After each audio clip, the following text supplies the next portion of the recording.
Okay, Paul just did a video on the general warm-up and the breakdown of that and how it fits into a session and how it might be different for everyone. I'm actually going to give a fairly specific example of what I would use. Tonight I'm going to do a session that's focused on overhead press, and the main accessory work would be is overhead dumbbell press and chin-ups with back press.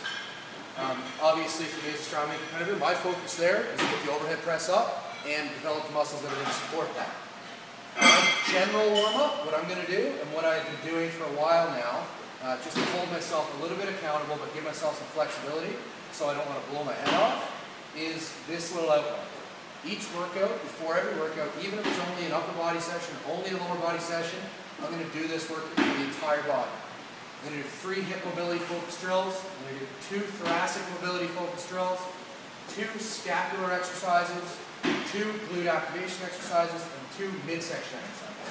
The reason why I go with this outline, it might not work for everyone. Some people need that specific accountability.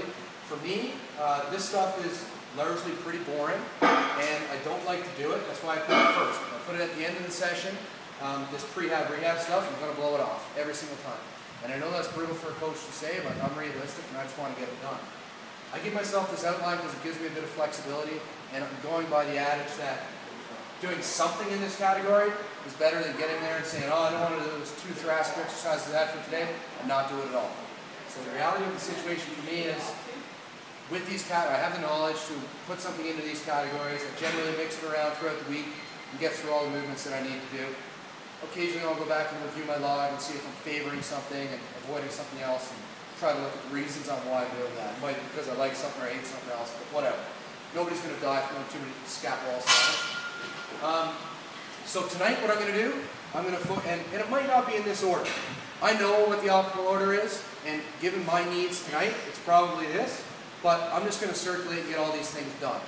And over the course of many, many workouts and many, many weeks, I think that's the best way to do it, unless you have an area that's really, really bad. So the hip mobility things I'm going to do tonight, I'm going to do, all of this stuff is going to be done for a set of 8 to 15. You know, it's pretty arbitrary, around 10. Does it matter? No. I'll do Cossack squats, some hip circles, hip rollovers. Okay, I'll loosen up my hips and back. 2 thoracic mobility. I know somebody's band overhead distraction so that I can try to work on getting this arm further behind my body. You see how brutal that is? And that's what really helped my overhead press when I work on that. Band dislocates. I know somebody's going to say, hey, that's actually a bit more pectoral flexibility and shoulder mobility. But whatever. For thoracic mobility, I'm focused on getting a better position from overhead press. 2 scap exercises, 2 mainstays from your scapular push-ups, working on pushing the scapula forward, the scapular wall slides, okay? Bringing them back and down together. I'm going to do a glute march, an X-band walk, trying to work on a couple of the different functions here, extension and bringing that leg out to the side of the body, and then 2 midsection exercises. And that just means 2 sets. Typically for the midsection, I just pick 1 exercise and do 2 sets of it. I'm kind of on a kick right now, and it's funny, we were just talking with a powerlifter who was just in the gym here, and he was talking about Stuart McGill and different things to put more or less stress on the back while still working the abs in the midsection.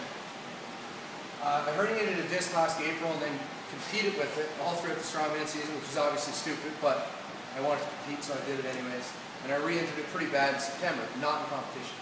And I was in a bad state. Any sort of spinal movement was really causing some problems for me, and pain down my leg and all that kind of stuff.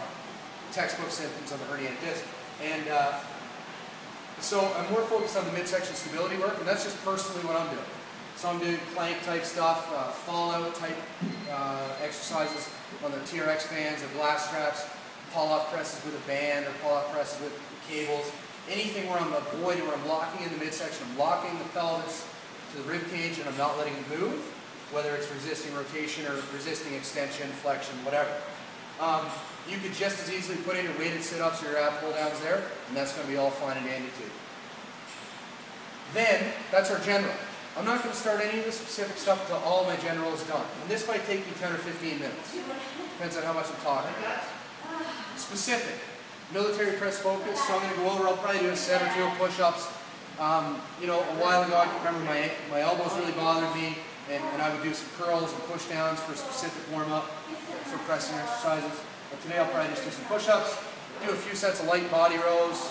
Again, just to move that shoulder through full range of motion, pushing and pulling. Warm up the lats and lay back a bit for chin-ups. And then I'll get into my military press. So this is what you consider your truly specific warm-up. And I'm not sure what my work weights are today because I haven't looked at it yet, but it'll probably be up around, near and around 200 pounds, plus or minus. I'm not saying that to impress you, I'm just saying that to put in frame of reference, because the military press is not very impressive at this point in time for me. I'll do the bar for, probably 8 or 10 reps, 95, 3 to 5 reps, 135, 3 to 5 reps, and then I'll get into my 3 to 5 work sets of military press. So that just gives you a scope to expand upon what Paul just discussed there in the general warm-up of how I'm going to do it. A general warm-up tonight first, the exercises I'm going to use, and then I'm going to specifically warm up to hopefully maximize my overhead press.